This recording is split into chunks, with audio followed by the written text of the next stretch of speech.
It's your boy, Marky. And we back at it again with another reaction, man. Today we got how a garbage man became a legend. Now, I didn't know Larry Bird was a garbage man before he played basketball. And we haven't watched Larry Bird in a minute, and we used to watch Bird a lot. But I did not know Bird was a garbage man, bro. History is just something with these old legends, bro. Like, they always come through. They always go from nothing to something. I like they stories. Like Mike was cut from the basketball team and became the greatest basketball player of all time. Larry Bird was a garbage man, and became one of the greatest to ever do it. That's something, man. I wonder what this video really gonna be about and how he became what he became.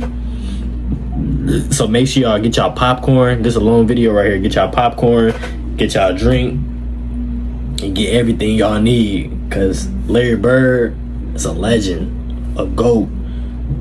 We gotta respect Bird more. Shout out to Bird, man. Humble, out the way, barely hear about him. Like, you barely hear what he got going on in his life, and that's how it should be. Make sure y'all like, comment, subscribe. We're on the road to 16K subs. Let's get straight into this video.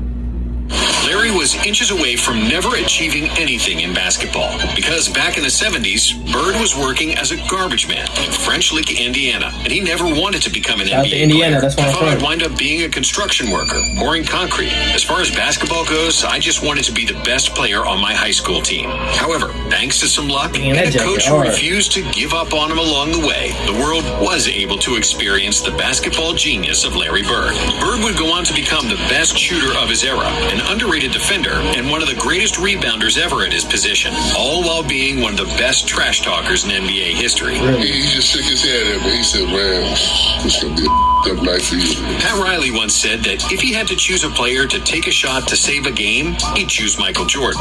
But if he had to choose a player to take a shot to save his life, he'd take Larry Bird. This is a story of how a garbage man became an NBA legend.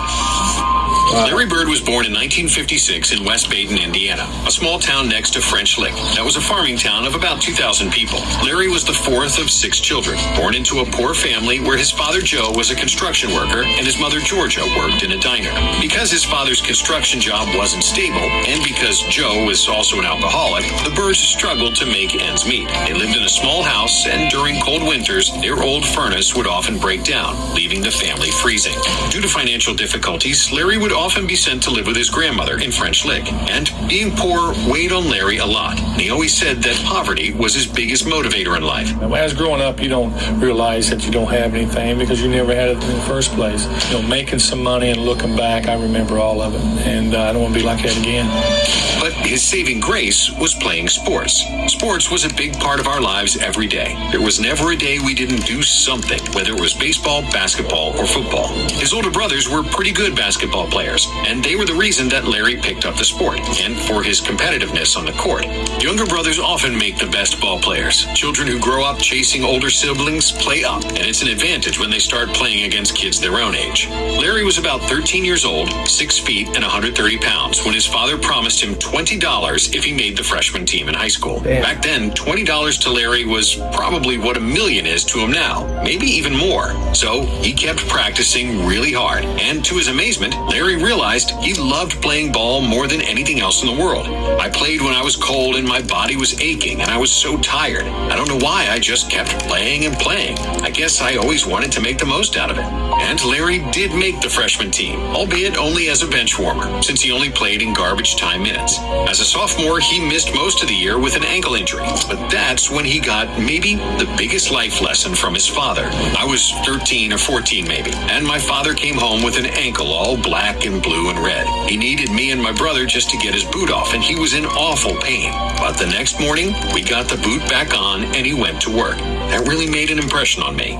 We don't know if he broke it or he just hurt it, but couldn't get his boot on. We had to help him get his boot on and go to work. So to me, it had been very easy to just say heck with it, but he knew he had to go. Some 20 years later, many fans marveled at Larry's ability to play through all types of injuries, and it all stemmed from seeing his father going to work, despite being barely able to walk. And while he was nursing his own ankle injury, still on crutches, Larry was shooting in the driveway every day, hitting 200 shots before school. Once his foot healed, toward the end of his sophomore year, the coach unexpectedly put him in the game, and that's when all his practice paid off. Well, my confidence came from me shooting basketball by myself for hours upon hours. I mean, I didn't pick up a ball on a Saturday and decide I was going to score 40 a game. I mean, that preparation came way before that. With a minute left in the game, Larry made the game-winning free throws, and for the first time ever, his name made the local paper. It was after that game that Bird started listening and applying everything his coach explained about basketball fundamentals, and Larry began practicing these skills to the point of obsession. When he returned for his junior season, Bird grew to 6'3", with refined dribbling skills and a knack for passing. Larry knew that senior teammate Steve Land would handle the scoring, and that he'd help his team the most by being a passer, falling in love with the feeling he received any time he made a pass that led to a bucket. But his coach realized that Bird was only trying to dish the ball, and threatened to glue him to the bench if he didn't start shooting. And Larry listened to him, becoming the second leading scorer on the team, averaging 16 points and 9 assists per game. At that point, Bird was a good high school player, but not a great one, as his junior season was the first year he played consistent minutes of organized basketball. So nobody could even imagine what would happen in Larry's senior year, when Bird transformed from a solid player to an absolute monster. A big part of that was his physical growth, because over the summer, Larry sprouted 4 inches, and at 6'7", he was now the tallest guy on the team, but also the best shooter, passer, and ball handler. Bird had also started weightlifting, and he came into his senior season at 185 pounds, 40 pounds up from his junior season. And in his first game of the season, Larry dominated with 27 points, 21 rebounds, and 7 assists. In the third game of the season, he broke the school's single-game scoring record, knocking down 43 points in a loss. But after the game, Larry had an epiphany, realizing he could score anytime he wanted to. Later that year, Larry dropped 55 points with 24 rebounds and 5 assists against Corydon. And in his last home game of the regular season, Bird collected 54 points, 38 rebounds, and 8 assists. And this was all without a three-point shot. For the season, Larry averaged 31 points, 21 rebounds, and 4 assists per game, after which he accepted a scholarship to play for the famous Indiana Hoosiers and the great Bobby Knight. However, after just 4 weeks at Indiana University, Bird was miserable. He didn't have any money, he missed his family, and felt alienated and overwhelmed by big crowds. Financially, I couldn't stay. Okay. I just couldn't do it. So, Larry returned home to French Lick, where he enrolled at a local community college. But he soon gave up on that, too. And then, he became a garbage man in French Lick and was happier than ever. I loved that job. It was outdoors, you were around your friends, picking up brush, cleaning up. I felt like I was really accomplishing something. How many times are you riding around your town and you say to yourself, why don't they fix that? Why don't they clean the streets up? And here, I had the chance to do that. I had the chance to make my community look better. And even though he lived a peaceful life, tossing garbage bags and fixing benches in the park, Larry's family life soon turned into a disaster. In 1975, when Bird was only 18 years old, his father committed suicide, and Larry was devastated. He chose the way he wanted to die, and he did it. And it's just unfortunately that some people have problems like that. But, you know, I wish he was here, but he's not. So I had to go on with my life and try to make the most of my life, just like the rest of my family has. And that's the way we dealt with it. Joe Bird was divorced from Larry's mother at that point, with his PTSD and alcoholism as the main reason for their separation. Alimony payments and debts to creditors were mounting, and it was getting harder for Joe to find work. So he came to the conclusion that his family would be better served through life insurance money. Joe then called his ex-wife and told her she didn't need to worry about the debts anymore, and and then he hung up and took his life. Growing up, Larry was best friends with his father. The two spent a lot of time together, and his death affected Larry deeply. Although he felt betrayed by his father's act, Larry once again respected his father's sacrifice for his loved ones, and that's the same attitude he always brought to the basketball court. During that period when he worked as a garbage man, Larry got married to a girl he'd known for years, but that marriage turned out to be a catastrophe. And just when they got divorced, he found out that his now ex-wife was pregnant, and she prohibited Larry from having anything to do with the baby. So, between 1975 and 1976, a still teenage Larry Bird quit 2 colleges, lost his dad, and suffered through a messy divorce. Who knows how his life would have turned out if he hadn't been recruited by Bill Hodges, then the assistant coach at Indiana State University. The young coach knew how good Bird was, and the two of them formed a relationship through Hodges' attempt to get Larry to play ball again. However, Larry was reluctant due to his failure at Indiana University, his job as a garbage man, and his complicated family situation. But Hodges was relentless, and one day he went to see Bird at his mother's house. Larry kept talking about a buddy of his who could really play ball, but nobody knew about him because he never went to college. To which Hodges replied, "Yeah, Larry, they're going to say that about you someday." After that mic drop, Hodges got up and left without even saying goodbye. And 2 days later, he got a call from Larry, who decided to join Indiana State, which would change his life forever. If Bill Hodges hadn't been as persistent as he had been, Larry Bird might never have existed in any of our minds. I believe that with all my heart. In his first season for the Sycamores, Larry, who is now 6'9", immediately proved that he was a basketball genius, averaging 33 points, 13 rebounds, 4 assists, 3 steals, and a block in 28 He a games. bucket. Started playing as the same old thing. You know, he's in a small school and he ain't playing against anybody, which is fine. Still dominated. During his second season at Indiana Fuck that State, shit, Bird. Bird averaged 30, 11, and 4, and was voted a consensus first-team All-American.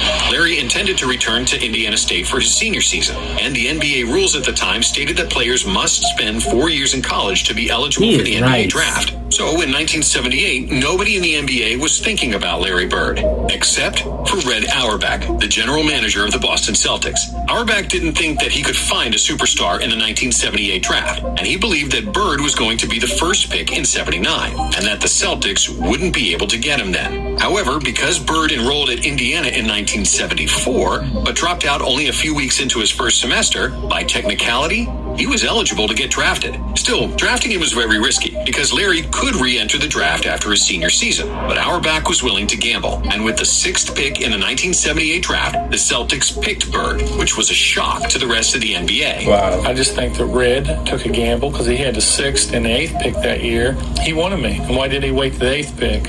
You know, why did he take me to the 6th pick? But what happened in the 1979 NCAA season was maybe even more shocking. Bird led the Sycamores to an undefeated season and made it all the way to the national championship against Michigan State and their star point guard, Magic Johnson. Indiana State won 33 games in a row leading to the finals, and Bird was especially inspired in the Final Four against the second-seeded DePaul, finishing the game with 35 points, 16 rebounds, and 9 assists, shooting 16 for 19 from the field. However, in the national championship game, he ran into a better team. Michigan State was much more athletic, and they kept trapping Bird, forcing him to take tough shots. Magic and Michigan State won the title, beating Indiana State 75-64, with Larry hitting just 7 of 21 shots for 19 points. Due to the hype created by Bird and Magic, the 1979 NCAA Finals game achieved the highest ever television rating for a college basketball game, and with 35 million viewers, that record still stands today. However, after the college season ended, Bird still had a big decision to make, whether to stay with the Celtics or re-enter the draft. He first visited Boston on April 6, 1979, where he, Red Auerbach, and Larry's agent discussed Bird's contract. They finally settled on a $650,000 a year deal, which made Bird the highest paid rookie ever. But Bird felt no pressure. If I fail, I fail. I failed classes before. I know the feeling. And when the season started, Larry did the furthest thing from failing. The Celtics went from a 29-53 record in 1979 to 61-21 in 1980, and the best record in the NBA. What? And I His think first year? probably 3 days after a rookie camp, I found out that, hey, this league is nothing. I can play in this league and I will dominate in this league. With averages He of is 21.3 cold. points, 10.4 rebounds, 4.5 assists, and 1.7 First steals year? per game for the season, Larry was selected to the All-Star team, made the first team What? All-NBA, finished fourth in MVP voting, and won Rookie of the Year over Magic Johnson. But in the Eastern Conference Finals, Come on, Julius man. Erving's 76ers proved to be too tough, and the Sixers spoiled a championship meeting between Bird and Magic. And then in the 1981 season, it was Magic who failed to reach the finals against Bird. With the addition of Kevin McHale and Robert Parrish, who came in a trade dubbed the Steal of the Century, the Celtics assembled arguably the greatest front court in NBA history. The one thing that we did my second year, we picked up Robert Parrish and Kevin McHale. Now, we didn't know how they was going to fit in, but they fit in very nicely. And Boston won 62 games in the regular season. Bird finished runner-up for the MVP behind Dr. J, and in the playoffs, the C's swept Chicago, then avenged the loss to the Sixers in one of the most thrilling series ever, with 5 of 7 games decided on the final possession. And after they won Game 7 by 1 point, Boston faced the Houston Rockets in the NBA Finals. Bird didn't have a great shooting series, hitting just 42% of his shots and averaging 15 points per game. But he also averaged 15 rebounds, 7 assists, and 2 steals, That's winning his good. first NBA championship in just his second season in the league. That's cold. Who's doing that? Second season? Cedric Maxwell was named the Finals MVP because he averaged more points than Larry, but there was no doubt who was the best player on the Celtics. after we won the championship in 81, I feel like we had a good enough team where we could start a destiny and win a lot of championships. In the next 2 years, Bird's numbers continued to rise, and he finished second in MVP voting in both seasons. In 1983, he was third in voting for Defensive Player of the Year, despite his reputation as a slow-footed, unathletic player. But even with the stellar play from Bird and the ascension of Kevin McHale, the Celtics regressed, losing to the Sixers in the 82 conference finals and getting swept by Milwaukee in 83. With a bitter taste of disappointment after that loss, Coach Fitch resigned and was replaced by Casey Jones, an 8-time champion as a player from the Bill Russell era. And with the new coach, the addition of a great shooter in Danny Ainge and stellar defense from a veteran point guard Dennis Johnson, the Celtics were on the rise. In 1984, Bird averaged career highs in scoring and assists, with 24.2 points and 6.6 dimes per game, along with 10 rebounds. He also led the league in free throw percentage. He made the all-defense second team, and after finishing second in MVP voting for 3 consecutive years, Bird was finally named the league MVP.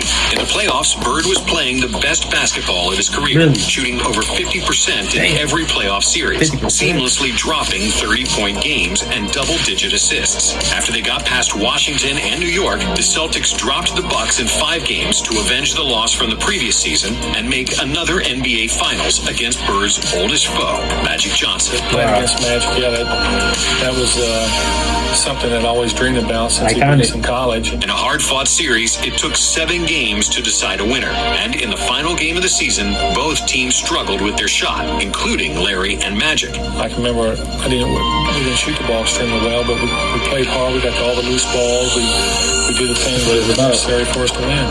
But the Celtics were more poised down the stretch, winning 111-102 to secure another championship parade in Boston. And with 27 points, 14 rebounds, 4 assists, and 2 steals per game, Bird was named the Finals MVP. In the following season, Bird was again named league MVP, and the Celtics faced the Lakers in the finals once more. But this time, it was Magic and the Lakers who came out on top, with Kareem winning the Finals MVP. For the 86th season, the Celtics traded Cedric Maxwell for Bill Walton, a former MVP center who was struggling to stay healthy. But the gamble paid off, and Walton shined in his role as a sixth man, as the Celtics played one of the best seasons in franchise history. They finished with 67 wins and 15 losses, and including the playoffs, they lost just 1 game in the Boston Garden, going 50-1 at home for the season. Larry was at his absolute absolute basketball peak, 51. averaging 26, 10, and 7, with 2 steals he is and so near cold. 50, 40, 90 shooting. During a long regular season, Larry would often get bored and had to find extra challenges to motivate himself. And before a game against Portland in February, Bird surprised his teammates and journalists by saying that he would play the whole game with his left hand. And despite barely touching the ball with his right, Larry finished with 47 points, 14 rebounds, and 11 assists, including a game-tying shot in regulation and a game winner in overtime. If I remember the game correctly, they were forcing me left to help. And we wasn't getting there quick enough, so I had shots around 5-6 foot with my left hand. I felt more comfortable with my left hand there than I did with my right. Then once I got started making a few, I just kept going. It was one of the greatest games of his career, on par with his career-high 60 points from the 1985 season against 60 Atlanta. ball. Larry was hitting jumpers left and right from impossible angles, getting into such a zone that the Hawks bench even jumped out of their chairs and look at cheered that, for bro. him, which got them fined by Crazy. their coach. The announcer let me know every time I score. So you go 48, 50, 52. And when it got to that with like 3 or 4 minutes to go, I thought I might as well go ahead and try to get 60, and that's what I did. Then in 1986, Bird received 73 out of 78 first-place votes for the MVP award, becoming just the 3rd player to win MVP 3 years in a row. Only That's 2 other crazy. players won the regular season MVP award 3 consecutive times, as Bird did, Bill Russell and Wilt Chamberlain. And in the 1986 Crazy. playoffs, the Celtics steamrolled through the East, sweeping Jordan and the Bulls, defeating Dominique and the Hawks in 5, and then swept the Bucks to reach their 3rd straight NBA Finals, this time against the Houston Rockets. And while the Houston's twin towers of Ralph Sampson and Hakeem Olajuwon provided a bigger challenge for the Celtics, there was nobody who could stop Larry.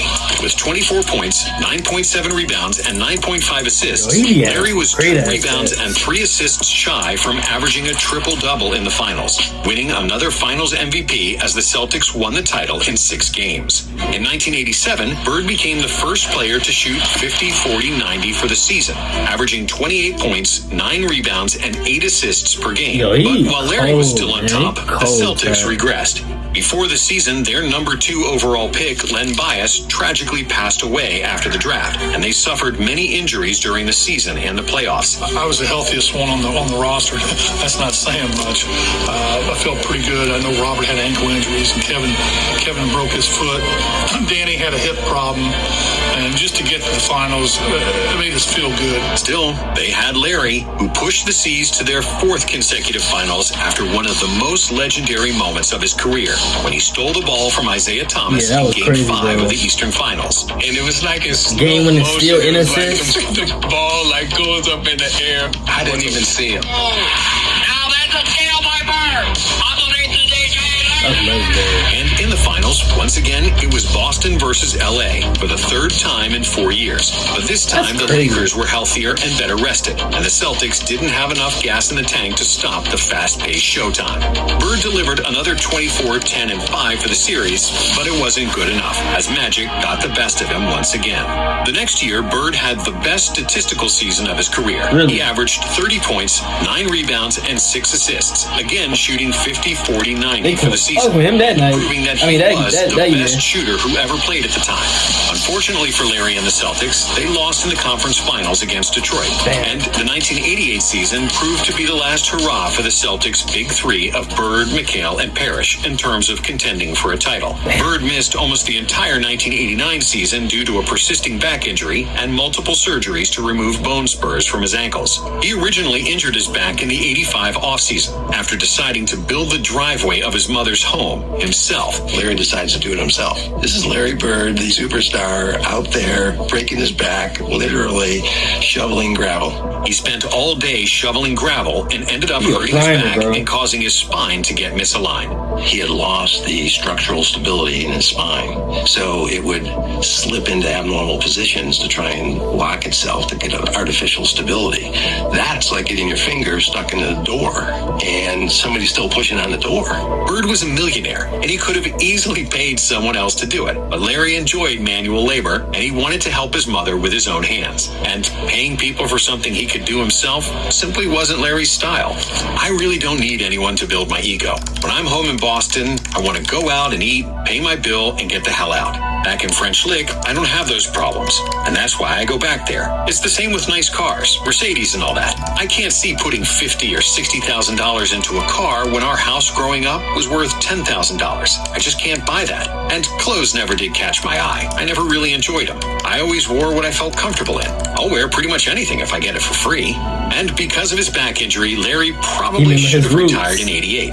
But that memory of when he was 14 years old and his father went to work with a foot that was 50 shades of purple stuck with him. And Larry kept playing through the pain.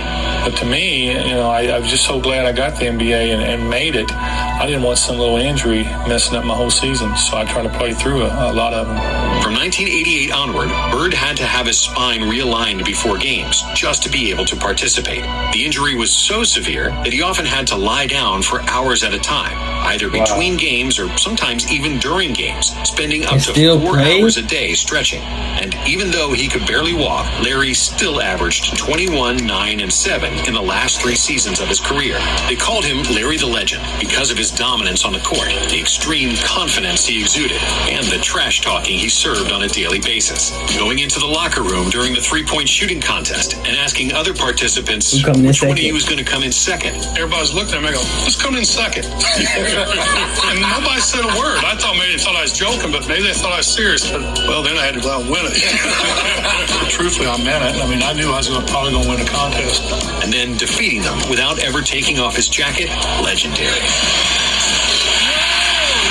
Telling players that he was going to get the ball, how many dribbles he was going to take, and then doing exactly that, sinking a jumper in their face, legendary. Every time he was about to make a move, he told him what he was going to do. One dribble, pull up, going left, off glass.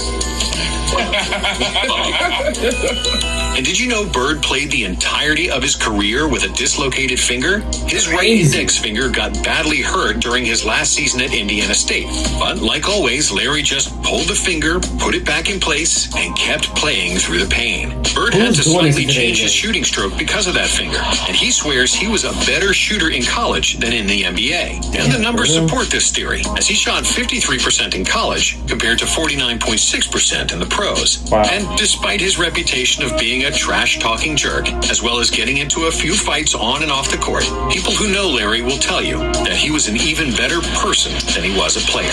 When the Celtics won the title in 1984, Bird approached Red Auerbach and said, "I'd like to buy a championship ring for Walter, an old equipment manager and sometime trainer who died in 1985. No other player ever thought of that," Auerbach said. And in a 1985 game against the Utah Jazz, when he was just one steal away from recording a quadruple-double, something that only Nate Thurmond had achieved up to that point, Larry instead chose to stay on the bench, saying that he already did enough damage. Getting a quadruple-double meant nothing to me. I mean, really, you go into a game and when you're up by 25, 30 points, just for a steal, makes no sense to me. I did enough damage already. And that's the perfect example of the duality of Larry Bird. On one hand, he was an uber-confident SOB that would destroy your soul on the court, but he was also a modest country boy who used to pick up garbage in French Lick and felt it was immoral to buy a Mercedes. Well, like I said, when I grew up, I never went away from French Lick, so this is all I really knew. It's not that I think this is the greatest town in the world, but it's my hometown. This is where my family and friends are, so it's gotta remember where you came from. Thanks for watching. And if you like this video... Wow, this was one of the beautifulest videos I ever watched on this page, man. Just sitting back and relaxing, just hearing Larry Bird's story, how he go from being a garbage man to a legend. That was beautiful. That was a beautiful story right there, man. Like, you can tell he went through a lot before he even made it to the league, going through divorce, his father passed away, he going through injuries. Like, you just knew he was going through so much, and he used all that pain and all that anger onto the basketball court and put damages on the court. He got rings. You know what I'm saying? He got that gold medal. You know what I'm saying? He got so many things that he accomplished, and we just need to put some more respect on Larry Bird's name, man. Cause like, I'm glad last year I started watching Bird, because I didn't know too much about Bird. But when I started reacting to Bird, I did not know he was that good. Like, he was so good in back in the day, man. Like, and then they say he could have got a quadruple double, and he said, "Nah, I'm gonna sit on the bench." There's a lot of players that want to go in that game and get that steal, chase that stat. He ain't chased no stat. He just went out and played. I feel like his father would have been proud of him, man, for what he did for the game of basketball. He changed the game of basketball in so many ways. Him and Magic Johnson, what they did, it's just so beautiful to see, man. And I'm really glad that I've really been watching a lot of Bird. Bird was a problem, man. I'm talking about a problem. Look at the stats. Like, the man is so different from a lot of players in today's game. A lot of people in today's game would sit out off a pinky, off a toe, off a headache. Like, these players will literally sit for 30, 40, 50 games and not play a game, and got fans that really want to come to watch you play. And Bird had bad hand. He got a lot of bad things throughout his body, and he still played and still averaged 21 a game. You can tell he was so dedicated and so hungry, and he just loved the game of basketball. Man, everybody give a round of applause for Larry Bird, man. What a beautiful soul. What a beautiful basketball player, man. Make sure y'all like, comment, subscribe, man. Hopefully y'all enjoyed this video. Hopefully I become one of y'all favorite reactors, man. Y'all let me know down below what other videos should I react to. We on the road to 16K subs, man. Make sure y'all beat the comments up. What was y'all favorite moment of Bird? When did y'all know Bird was really like that? That man came from a garbage man to a legend. What was y'all, all the OGs, y'all tell me what y'all love about Bird, man. Do y'all got a Bird jersey? Have y'all ever been to a Bird game? Have y'all took a picture with Bird? Have y'all spoke to Bird before? Y'all let me know, man. I love y'all. I'm gonna see y'all in the next video. I'm out.